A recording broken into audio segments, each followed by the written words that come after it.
The strongest Hashira versus the strongest upper moon. Gyomei Himejima versus Kokushibo. On the cover page, we see that Tanjiro and Giyu are back on their feet, ready for a squabble. But in another room, Gyomei arrived, and he told Sanemi, stitch yourself up. I'ma handle business in the meantime. Sanemi is shook. He's like, sorry about that. Then he locks eyes with Kokushibo and starts spinning his big ass flail in X. Kokushibo looks into the transparent world, and when he sees Gyomei's body, he starts glazing. Oh my gosh, his body has been refined to the utmost limits. It's been 300 years since I found a warrior of this strength. Gyomei grips his chain tightly and starts spinning his flail at maximum strength. That shit is so powerful that Kokushibo sees the air being drawn to Gyomei. They lock eyes one more time before the attack. Then Gyomei tries to smash that flail on him, but Kokushibo weaved it. Kokushibo tries to use Breath of the Moon, forgetting that the flail's not his only problem. Gyomei has an axe too, and that shit is about to slice his head off. He's even throwing the axe, unleashing both weapons at the same damn time? But he weaved it just in time and tried to use Breath of the... Nope, Gyomei doesn't even give him the chance. He steps on his chain and activates Breath of the Rock, second form, Celestial Surface Smash. And that big ass flail is coming down directly on Kokushibo. But in the nick of time, he barely dodged it. Gyomei is on his ass, still not done. He wraps his chain around Kokushibo's head and sword. I can't break these chains. So the only thing he could do was duck, and them chains took a chunk out of his hair. Gyomei has an extremely high-grade weapon. The axe, the flail, and the chains are all made of pure iron. This sword is made from my flesh, so it'll probably burn itself out on his sword before I can cut it. Iron that absorbs sunlight to this extent wasn't even discovered during the Sengoku era, when swordsmith techniques were at their golden age. But Kokushibo still thinks it's best to stay in striking range. So he charges at Gyomei and is about to slice his head off. But Gyomei's not there. He jumped up over Kokushibo and tried to hit him with his axe, but just cut his kimono. So he also threw his flail at bro and swung it with maximum violence. Kokushibo thinks to himself, the muscular strength he uses to wield this weapon as if it's part of his body. The heavy frame, the lightness and agility, it's all hard to believe. And he tries to swing his sword, but Gyomei catches it with his chains again. So Kokushibo tries to unleash some of the small moon slashes, but nope, Gyomei broke his sword in half. Then they both lock eyes, ready to unleash their breath techniques. Breath of the Moon, second form. Breath of Rock, fourth form. Rhyolite Rapid Conquest. Moonlit Pearl Flowers. And they both clash with these epic techniques. Everything that breaks will regenerate right away. Attacks are useless. Pitiful human. Kokushibo's sword is back like it didn't just snap in half, and he slashed Gyomei's face. After that, Gyomei says it's time to lock in. I wanted to save this one when I faced Muzan, but if I fail here, I'll end up back where I started. Kokushibo's like, what's bro yapping about? I've got nothing to lose in using it here.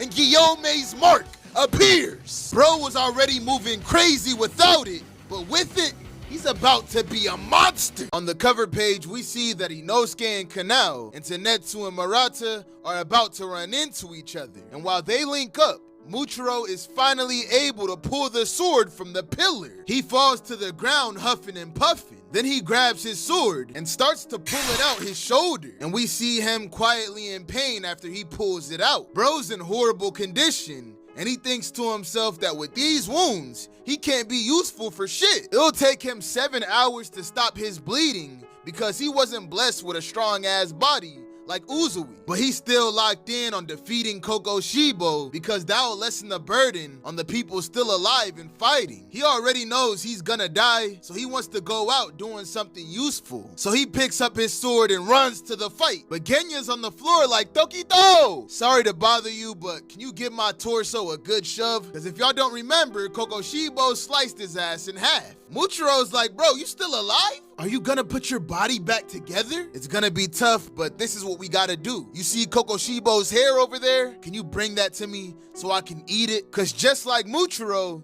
Genya wants to fight till the end. He doesn't want to let his Anarchy die. Muichiro's like, bet, let's fight till the very end together. Back on the battlefield, Kokushibo acknowledges that Gyomei has his mark and says it's unfortunate. Based on your looks, I'm guessing you're around the age of 27. Okay, and what's wrong with that? I will lament your loss. Every single marked person dies before reaching the age of 25.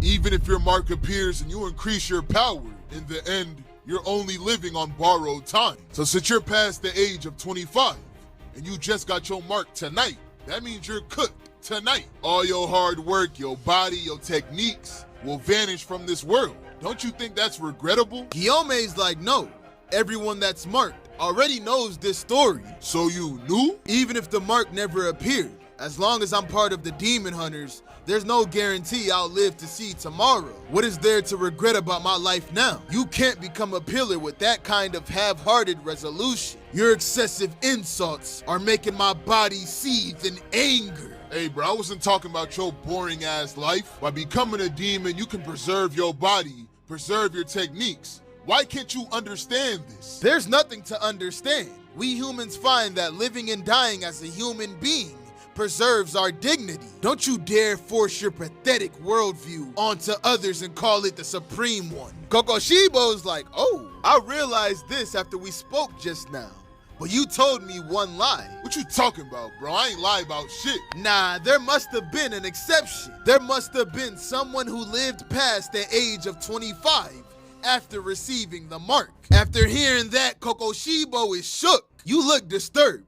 Looks like my understanding hit the bullseye. Am I right? Kokushibo is pissed off and he rushes Gyomei fast as fuck. But Gyomei blocks his attack with his chains quickly and they get to squabbling. I'm talking about clash after clash. But while they fight, somebody is watching from the distance. It's Sanemi who just finished patching himself up. And when he stands up, his mark activates. Kokushibo unleashes attacks on Gyomei, but he looks back, cause now Sanemi is on his ass too. Even this man got the mark? Seems like all the pillars of this generation are marked. While he's focused on Sanemi, Sanemi weaves his head, revealing Gyomei's big ass flail. That shit came in hot and Kokushibo barely dodged it. He's like, damn, he dodged the iron ball that was flying towards him from behind? But while that happened, Sanemi is trying to slice off Kokushibo's foot. But bro backpedaled just in time. Despite these two using two different kind of breaths, and this battle moving at a fast pace, they managed to coordinate their attacks. Good thing we did that pillar training, huh? Himejima-san.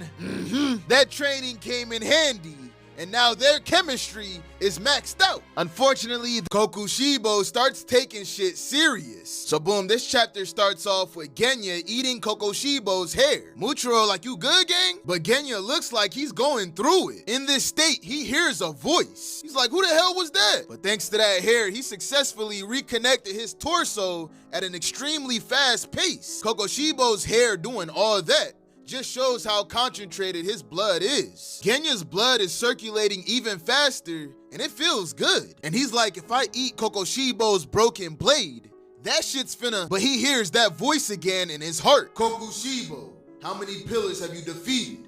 Don't let them come here yet. It's the voice of Muzan. The demonification is moving so fast that he can hear bro's voice. So Genya is curious what's gonna happen to his body. Meanwhile, back in the squabble, Kokushibo realizes that Gyomei and Sanemi are the most powerful Hashiras. Especially that boy Gyomei with his strong ass body. It don't even matter that he's blind. This weapon is very well thought out. Swinging the chain creates an echo that allows him to accurately grasp the space and movements around him. It may be quite hard to believe, but it's certainly evident, which means... And he looks at Sanemi. I should first try to destroy this man's sword. And he tries to shatter it from the side angle, but instead Sanemi presses Kokushibo's sword into the ground. He thrusts his sword to push back against mine.